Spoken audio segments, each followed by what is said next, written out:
Speaking as a interview coach for a very, very long time, as well as a professional interviewer, on top of being an interviewer who trains other interviewers how to interview, I can say that the interview is purposely being created or designed in a way to catch people off guard, especially those who aren't necessarily well informed with how interviews are meant to assess people.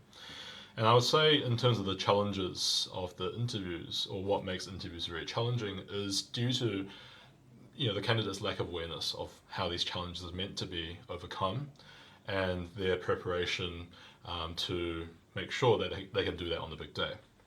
So the biggest challenge I think that students have, or candidates have when answering questions, is they don't really know how to direct their answers to make sure the interviewer is happy with their response. Like, they just kind of take random stabs at saying something that hopefully will appease the interviewer. And a lot of the times, instead of doing prior research and identifying, for example, the key traits that interviewers are after, by going on to the university website under medicine or dentistry selection process in the interviews component, which usually has a few, at least maybe 3 or 5 of these primary traits listed out.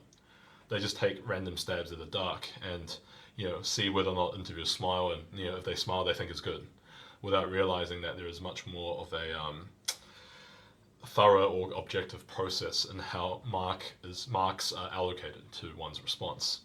So I guess this lack of alignment to start off with actually not knowing what interviewers want, creates a lot of other problems that makes interviews drastically more challenging than if you did before.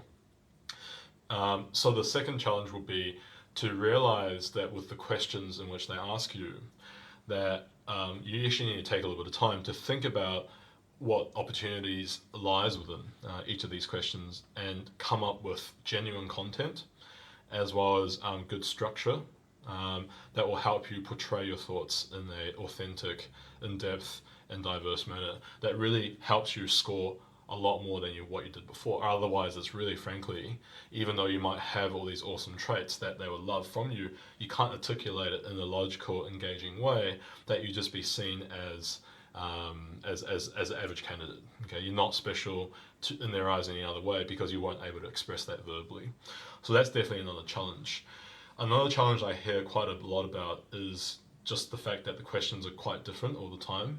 And one of the misconceptions, which I'll talk about later on, is that people think that interviews are repeated every year. And I think the reason as to why people think that last year's interview in this uni is probably going to be really similar to this year's interview in this uni is because that is the general scheme of things for high school exams and university exams, and that unless there's a change in the key exam writer, right, the style is quite similar, okay, and not only quite similar, but pretty much on the same topics.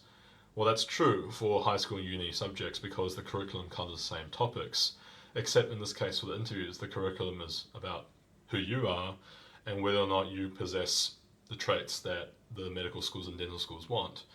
So the idea here is that medical schools often and dental schools often go through an evolution of the types of questions they ask, the mannerism in which they ask, formats they introduce, usually hybridizing formats, and you can check out the last video on that, to really get the best display or demonstration of your traits so that it can be measured according to a scale in the marking scheme. You can check out that video as well, but also in the most authentic way possible. And that if you're really really good at these skills, attributes, have these motivations, values, and goals, would you display them in that pressurized situation? So students are really not used to handling, if you like, a bombardment of very unique and diverse questions sequentially for 30, 40, 50, 60 minutes, and it really puts them off. So again, compounded by the fact they didn't know what interviews were about anyway, and that maybe another challenge is getting ill advice from, I don't know why a lot of students get advice from their friends, whereas their friends are probably not even maybe going for medicine, but they just have them as good friends. So they ask good friends for advice, even though they have no idea about what the interviews are.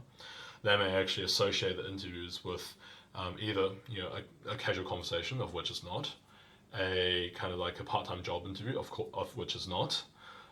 They may associate it with maybe some kind of interrogation room, which of course is not. They may even associate the interviews with, synonymous to standing up and doing some public speaking in front of a big crowd, of which is not. A lot of these factors make the interviews a lot more difficult than it is. But obviously, when it comes down to it, the biggest challenge is having a system that is whether or not you have a system in going into the interview so that you're able to dissect the question, understand its opportunities, and from what what you prepared, you already have a lot of great content that can be, retrofitted or adapted into different responses that will always allow you to score, right? And that ability is something that no one, I would say, has needed to improve on for their schooling life, because there hasn't been anything else like a medical interview or dental interview that you've come across. And from our previous video, you'll realize that the question types that you get, specifically the role play ones, are very, very unique. People just don't prepare right. And it's particularly the case in New Zealand and Australia that people really underestimate the interviews in terms of its differences in normal testing. And they see it as this thing that, as long as I'm a nice person, that they'll like me, it'll be fine. Look, I think everyone's a nice person. Everyone can speak English well. So it's about making sure that you're aware of all these things so that they don't become challenges. So I would say all these challenges are extremely, extremely avoidable, but it's just whether or not you realize what they are beforehand and how you prepare for them.